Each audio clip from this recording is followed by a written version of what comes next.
day, and I hope you're having a great day. Thank you for your support. Thank you for subscribing to the channel. Thank you for your thumbs up, for your comments, and thank you for sharing the videos. Thank you for all you do to support the channel. And yes, we are commanded to love one another, whether we want to or not, or whether we agree with each other or not. And today I'm talking about Congresswoman Jasmine Crockett again. Yesterday when I talked about her, I said that I thought that she should take the time and get to know the ropes in the United States Congress before she challenges those people who've been there for ages for leadership positions. Some of y'all agreed with me and some of you did not. And that is the purpose of having a discourse. We don't always agree, but we can agree respectfully. I admire Jasmine Crockett, but I stand by what I said. When you go into a new situation, you do need to take the time to know who the players are, who has the power, and who is it that I need to work with, or who is it that I'm going to need to help me to get a bill passed that might help the people, the district that I come from. And for somebody to come on and say, well, if you're not from Texas, if I'm not from Texas, I can still make an observation about a black woman in the United States Congress, because I do know what the purpose of the United States Congress is. But today, I applaud her for checking some MAGA white men in the United States Congress for trying to portray themselves as victims. So she called them all the way out, and she did it in a way that was appropriate, in my opinion, because they were out of order. They are trying to take other people's suffering and make it seem like it's their suffering, trying to make it seem like somebody is taking something from them, when they are the ones who have gone all over the world taking from other people, including black people.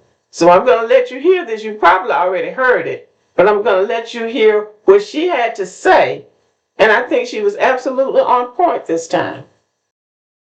Is because you can then misuse words like oppression. There has been no oppression for the white man in this country.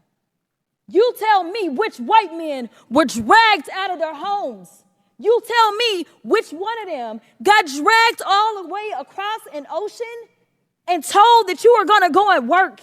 We are going to steal your wives. We are going to rape your wives. That didn't happen. That is oppression. We didn't ask to be here. We're not the same migrants that y'all constantly come up against. We didn't run away from home. We were stolen. So yeah, we are going to sit here and be offended when you want to sit here and act like, and don't let it escape you that it is white men on this side of the aisle telling us, people of color on this side of the aisle, that y'all are the ones being oppressed, that y'all are the ones that are being harmed. This was a discussion that they were having in the Congress about DEI. White people now have grabbed a hold to DEI, diversity, equity, and inclusion, and made it something against them. So if they have to hire a qualified black person to do a job, a person who can do the job better than they can, rather than acknowledge that this black woman or black man can do the job better, they're going to jump up and scream, you're just a DEI hire. You're just doing that because of political correctness. They don't want to compete. And this is what I have said repeatedly. They don't want to compete. So rather than let the best person represent a job or position of any sort, they rather jump up and say only a white person is really qualified. And if anybody but a white person has a position that they decide is a desirable position, then you're a DEI hire. You can't possibly be qualified for that job, or you can't possibly be more qualified than a white person. It is bogus, it's gaslighting, and it's the same old discrimination and oppression that we're all aware of. Now, she is probably the only person in the Congress, the only black person who would have the courage to say it in that way. The rest of them know it, but she's the one that has the guts to say it. So I'm with her when I consider what she's doing is right or meaningful, as in this case, because that needed to be said exactly where she said it, in the halls of Congress, because it is the laws that they have made and passed that have held us back. And the very idea that they want to play the victim now shows a sign of weakness within them. These are the people who want to be the villain, and then they want to be the victim. So really, you need to choose a side. And of course, when black people speak out like that, talking about how we were stolen from our homeland and forced across the ocean and forced into this situation that we're in now, the first thing that some white person is going to jump up and say is, well, you can go back where you came from. You can go back where you came from. Well, nobody ever tells them that they are illegal immigrants in the United States, and they're the ones that need to go back where they came from. Nobody ever thinks to tell them that, but somebody on that Twitter page did. And the last thing I will say is that we need to put our money where our mouth is as black people. Jasmine Crockett should not be the only one being outspoken. If she gets voted out of Congress, and that's entirely possible when you become outspoken like that, just like they did Cori Bush and some of the others, then there needs to be a position for her in Black America to be spokesperson for who we are. And it needs to be funded. So then this is a chance to say whether or not we really support her.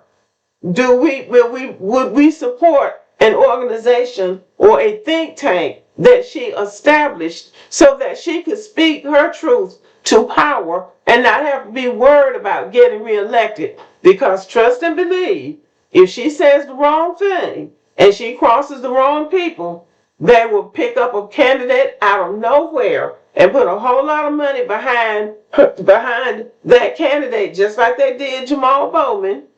And the next thing you know, she'll be gone. So if we really believe in her, and it seems like a lot of people do, then put your money where your mouth is. Be ready to send your $50 or $100 or however much you can spend to an organization that supports the advocacy for Black Americans as something like a lobbyist. That's what she could be for us, since we say we support her and think she's doing a great job. But most of those Black Congress people do not speak out. And if they start speaking out, they will put a whole lot of money behind somebody to run against that person. That happened in my home state of Alabama. Our first Black congressman was named Earl Hilliard, and he was really an advocate, an outspoken advocate for Black people and for Palestine. I'm not sure how many terms he served, but when he started speaking out, they put money behind him, and the next thing you knew, he was gone. Now people forget about him. I would be willing to put my money where my mouth is. I would be willing to support a think tank or some kind of lobbyist group for people who are going to speak on our behalf. Getting out in the streets and marching can still be effective for some things, but for some things, you need somebody who is lobbying Congress for your issues.